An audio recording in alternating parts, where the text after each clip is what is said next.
C'est grave, les amis. Après la mort du pasteur David, le prophète Élie a fait une sortie très remontée. Je vous laisse regarder la vidéo. Ivoirien, rassurez-vous, ce monsieur-là, ce que Dieu lui réserve, les gens vont raconter ça dans les histoires, dans les livres d'histoire. Ils vont raconter ça dans les livres d'histoire. Et les gens vont dire, oh, quel malheur. Un homme vieux qui à un certain âge devait être sage, devait avoir du répit dans le mal. Il s'est enfoncé dans le mal. Oh, quel malheur. Aujourd'hui, le voici. Il est assis à terre. Comme cela lui avait été annoncé. Parce qu'ils vont te mettre à terre.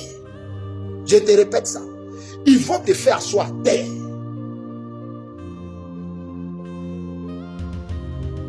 Et la caméra va zoomer sur ton anatomie pour voir toute ton urine.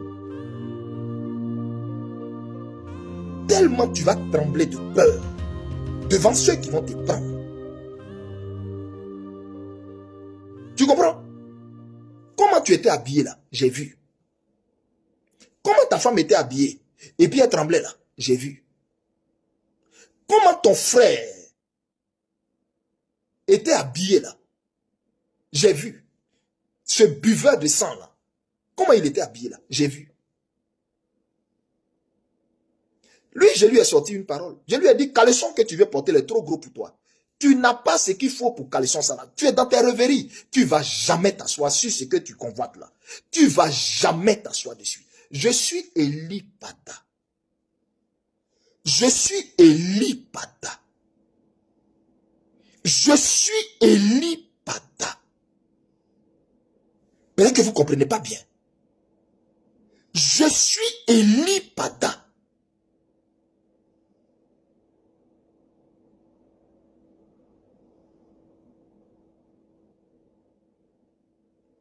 Le sang de Jérémie, les douleurs, ses cris, alors qu'il criait pour dire au secours, au secours. Ah, vous pensiez qu'il n'avait pas eu du secours, ou vous pensiez que le Seigneur n'avait pas entendu. Vous pensiez qu'il n'avait pas entendu.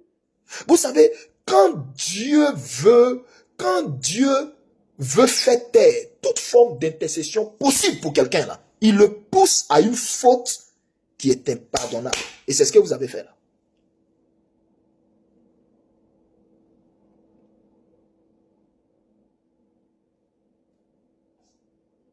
Donc, que le nom du Seigneur soit béni parce que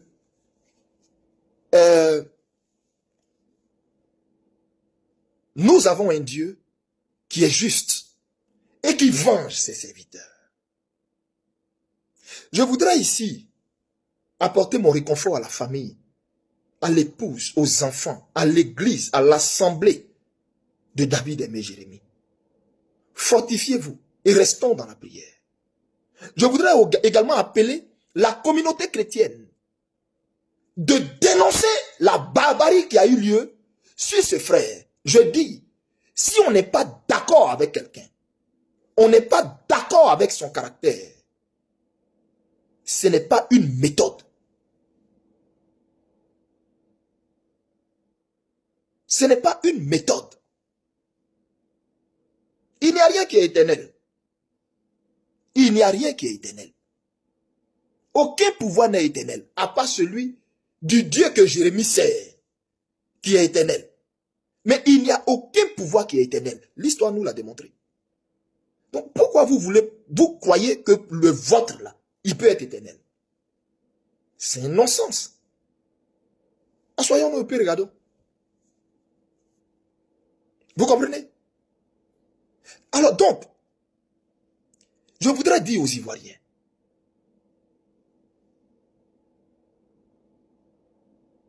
Dieu, le Dieu tout-puissant, essuiera vos larmes, vengera votre douleur, vengera vos pleurs. Mais s'il y a quelque chose à condamner, ne restez pas silencieux. Ne vous référez pas à un torchon produit par un soi-disant procureur qui ne connaît même pas son sort. Ne me poussez pas à dire beaucoup de choses. Ne me poussez pas à dire beaucoup de choses. Il ne connaît même pas son sort. Ne me poussez pas à dire beaucoup de choses.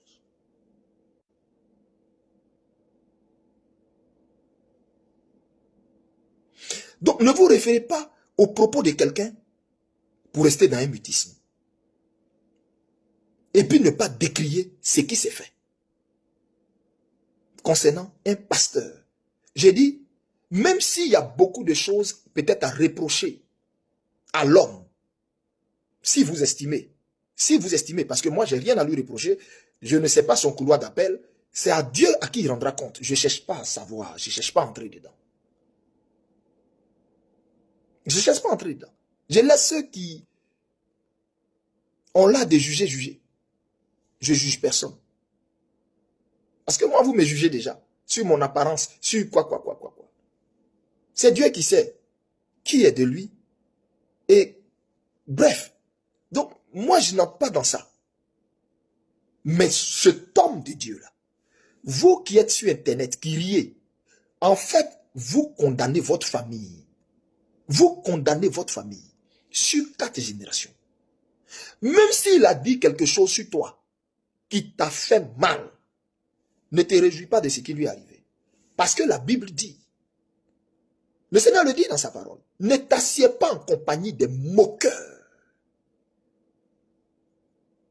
Et tu sais que il est écrit dans la parole que quand Dieu châtie quelqu'un qui est mauvais, le méchant, et que tu te moques de lui, prends garde à toi, que Dieu n'ait compassion du méchant pour se retourner contre toi qui se moque. À plus forte raison, un serviteur de Dieu. Donc faites très attention, vous vous maudissez sur les réseaux sociaux. Si quelque part tu t'es réjoui parce que tu as dit, il a dit ceci de moi, ou il a ou il a tenu tel. Non. Je dis bien, aucun homme de Dieu n'est parfait. Donc l'homme de Dieu n'est pas parfait. Est-ce qu'il y a des choses à redire le concernant? Dieu seul sait. On se comprend? L'homme n'est pas parfait. La preuve, toi-même, tu n'es pas parfaite. Tu n'es pas parfait. On est d'accord? C'est comme ça, il n'est pas parfait. Il n'aurait peut-être pas dû faire ou dire ou quoi. Ce qu'il a fait comme tu le penses, c'est toi qui vois. Mais je vais juste te dire, l'homme n'est pas parfait. Dieu n'a pas appelé un homme parfait. Dieu a appelé un homme avec ses défauts. Et c'est lui qui parfait toutes choses. Est-ce qu'il est un homme de Dieu? Oui. Alors, abstiens-toi de te réjouir de ce qui lui est arrivé. Tu as maudit ta famille. C'est moi, Eli Pada, qui te dit ça. Il faut écrire, puis tu vas garder ça. De la même façon qu'il dit, Ouattara va être pris là. Vous avez ri de moi. Vous avez raconté plein de choses. Oh, faux prophète, oh, faux prophète. On saura. Dieu dira, si je ne viens pas de lui, si je ne parle pas en son nom, Dieu le dira. À lui seul soit toute la gloire. Je ne cherche rien pour moi. Tout pour Jésus-Christ. Mais il me fallait me prononcer sur ce qui s'est passé. S'il y a des hommes de Dieu dans le pays qui ne peuvent pas sortir pour dénoncer ça. Qui ne peuvent pas sortir. Et je m'adresse à vous, les frères, les collègues, les pasteurs, les pères. Sortez. Ne vous limitez pas qu'au stylo. Sortez pour condamner ça. C'est l'église évangélique qui est en danger. C'est l'église évangélique qui est en danger.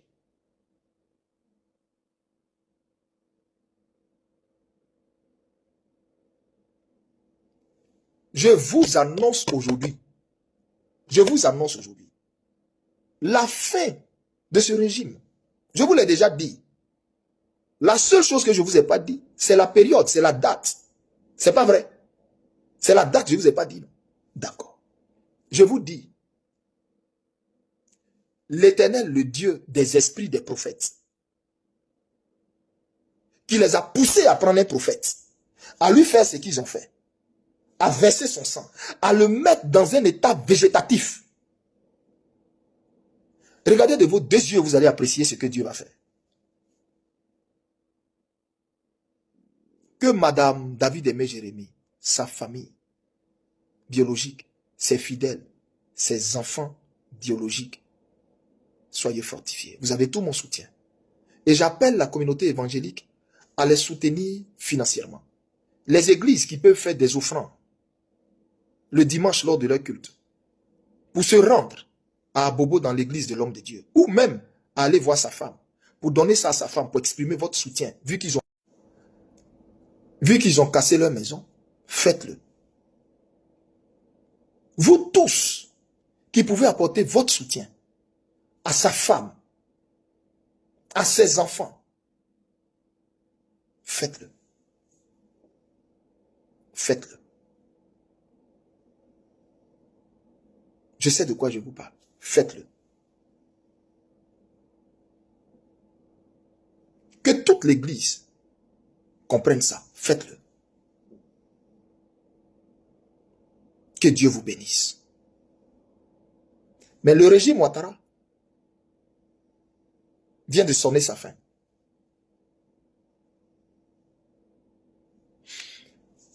Par la suite, nous avons appris le départ vers le Seigneur de notre papa, le patriarche. Je vais l'appeler comme ça. Jean-Marie Domoro. Quel grand homme. Je l'ai suivi de loin. Dans ma plus jeune enfance, je l'ai suivi de loin. J'ai entendu ses exploits dans le Seigneur. De loin. Les récits incroyables de ce que Dieu faisait avec lui. J'honore la mémoire de ce grand homme.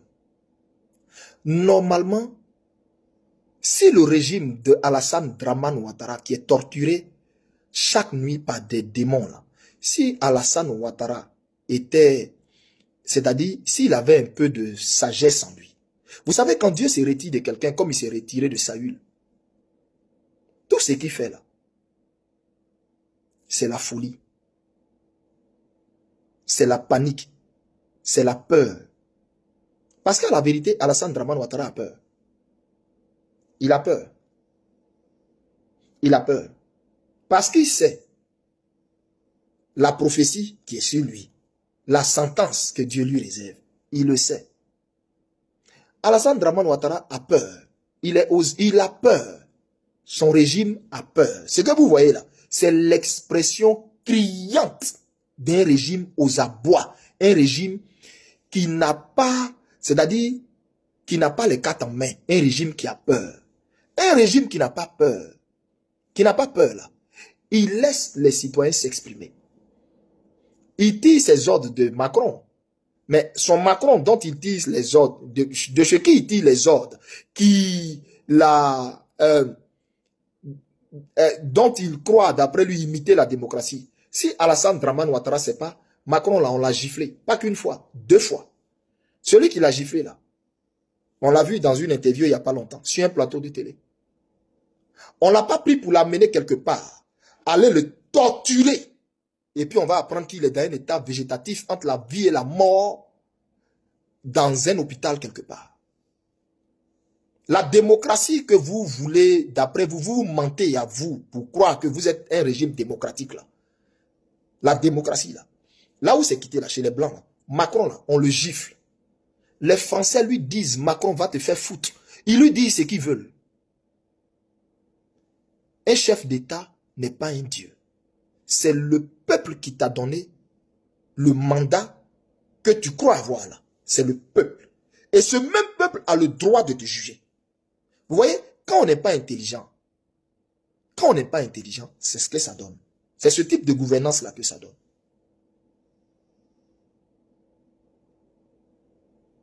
C'est ce type de gouvernance là que ça donne. Empêcher les gens d'avoir la liberté de critiquer, de dire ce qu'ils pensent de ta gouvernance. C'est quelqu'un qui a peur. Si tu n'as pas peur, tu ne vas pas avoir peur de la critique. Si tu es serein, tu ne vas pas avoir peur de la critique. Le respect là, le respect, on le mérite. Il s'acquiert, non par la force, non par la violence. Le respect, on l'a par les valeurs qu'on incarne, par les valeurs morales qu'on a. C'est ça qui amène les gens à te donner du respect. C'est pas par tes muscles. Et donc la démocratie, là, c'est être capable de dire librement ce que tu as envie de dire. Si c'est pour ça que vous avez fait ça à David Aimé Jérémie, Je le répète, vous êtes un régime dictatorial. Maintenant, en ce moment, l'église évangélique a perdu un général, un patriarche, un pionnier du réveil dans notre nation après Kakou. Donc, si à côté de vous, il y avait des pasteurs qui avaient encore l'esprit de Dieu, mais non l'esprit de maman, mais comme c'est des vampires, vos pasteurs, vos évêques, vos je ne sais pas quoi, qui ont de ces chapeaux papales, votre bande de sorciers là, qui est avec vous là, qui traumatisent leurs femmes à la maison et qui ont peur de parler là. Même leurs femmes là, leur sort sera terrible. Dieu les attend. Le sort. Bref, je reviens à ce que je dis. Je reviens à ce que je dis. Quoique Dieu m'a dit beaucoup de choses. Mais je reviens à ce que je disais. Écoutez-moi ici. Si ces hommes de Dieu avaient encore l'esprit de Dieu, ils allaient dire à ce régime, on a perdu un général, Jean-Marie Domoro. Cherchons à comprendre son départ à Dieu là. Cache quel message spirituel pour notre pays en ces temps-là, à quelques jours de l'indépendance, ce départ de l'homme de Dieu. On ne parle pas de n'importe qui. On parle d'un pionnier du réveil. On parle d'un grand intercesseur, un homme de prière qui est parti. Il y avait un message derrière ça. Il était le dernier de la lignée de l'onction de Kakou qui est parti. Écoutez-moi bien. Le dernier de la lignée de l'onction de Kakou qui est parti.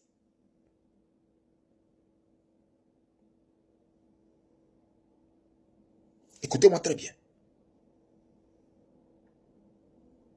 Domoro là. Papa Jean-Marie Domoro là. Il faisait partie de la lignée des héritiers de l'onction du réveil de Kakou. C'est lui qui s'en est allé. Il y avait un message derrière. Dieu n'enlève pas un tel général en ces temps-ci sans qu'on ne comprenne le message spirituel. Mais l'église est tellement endormie, tellement envoûtée qu'ils n'ont pas cherché à comprendre que cache le départ de Domoro dans cette période.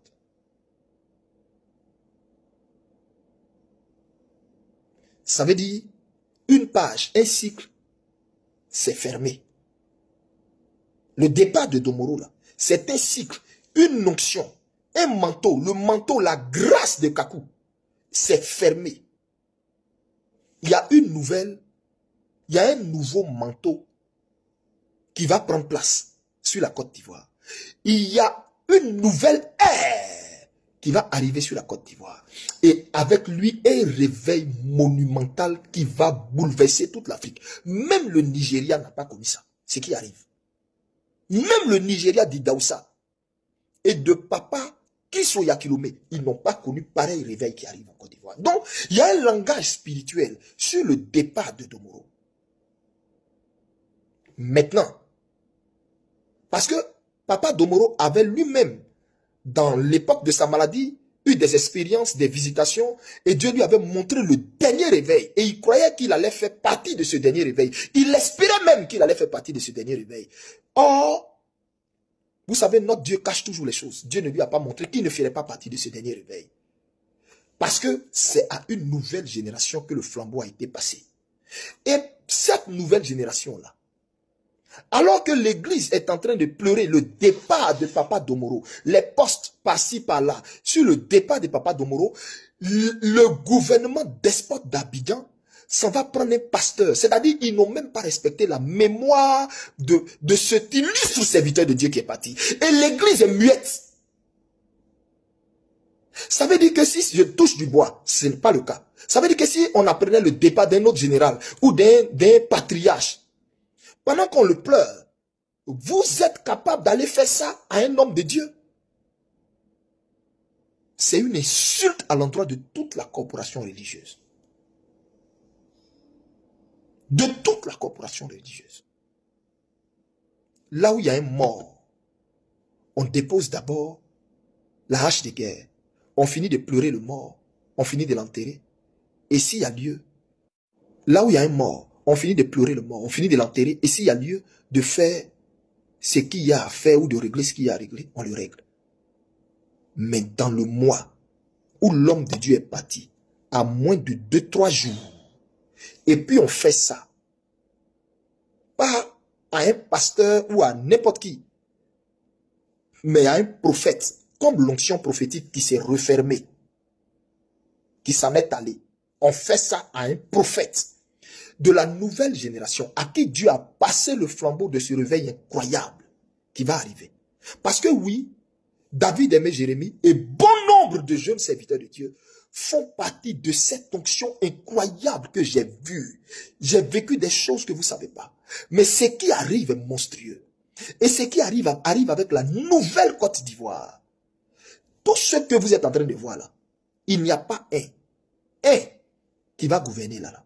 Celui que Dieu va amener à la tête de la Côte d'Ivoire va réconcilier le nord, le sud et toutes les entités de notre pays. Dieu l'a brisé et lui a donné un cœur humble. Dieu lui a donné un cœur qui aime son prochain. Dieu lui a donné un cœur de sacrifice au point où il ne pense même pas à lui. Il pense aux autres. Dieu a mis dans sa main le flambeau pour nous amener à la souveraineté. Dieu a vu le cœur de cet homme.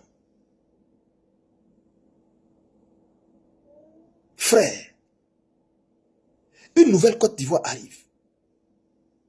Avec de nouveaux dirigeants, une nouvelle onction. Et c'est dans cette veine, vous versez le sang d'un prophète sur la nation. Dieu m'a dit, il y a des actions à poser pour que après le départ de ce régime moribond-là, le sang qui a été versé de cet homme de Dieu sur la nation ne crie pas et ne rend pas la terre de la Côte d'Ivoire infertile. La Côte d'Ivoire est censée entrer dans une gloire. Mais une gloire économique, une gloire terrible à tous les niveaux.